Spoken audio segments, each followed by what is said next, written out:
Jo soc la Iolanda Manllagallats, soc la cap de la Unitat de Violències de Gènere de la Subdelegació del Govern i la meva tasca està fent aquestes funcions que ens emanen el decret que ens segueix vigent. Nosaltres som el fil directe entre el Ministeri d'Igualtat, seríem els ulls del Ministeri d'Igualtat dintre del territori i hem de vetllar perquè totes les necessitats del territori es puguin realitzar correctament. Com que tenim també molta comunicació amb els serveis de l'Administració General de l'Estat, podem ajudar a les senyores que són estrangeres i que aquí no tenen documentació, els podem ajudar a regularitzar la seva situació aquí al territori espanyol, sempre quan compleixin els requisits que demana la llei d'estrangeria. I després altres àmbits també importants que hem pogut treballar, o algun cas que me'n recordo, una noia que estava a país d'origen a l'Àfrica i que havia sigut o podia ser víctima de matrimoni forçat, vam aconseguir a través del consolat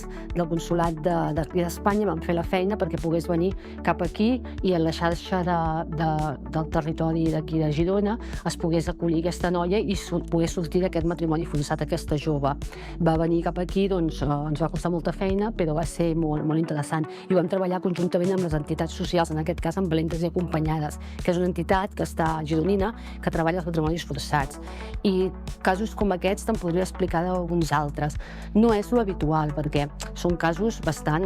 difícils de portar, però un cop se resolen favorablement, és una satisfacció per a la unitat. Nosaltres fem formació en els àmbits del personal que depèn de la nostra administració, de l'AGE, i també fem tallers i formació en punts violeta, en punts liles, fem tota aquesta formació perquè els nostres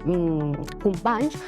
se sensibilitzin amb aquests temes de violències masclistes. Nosaltres, com a telèfon clau, tenim el 016, que és el telèfon on s'adona tot l'assessorament a les víctimes de les violències de gènere, i aquí és on poden trucar per informar-se. També tenim la guia de recursos estatals i després tenim tota una pàgina web que és gratuïta i que es pot entrar i que llavors allí hi ha tots els serveis que des del nostre departament de Ministeri d'Igualtat oferim.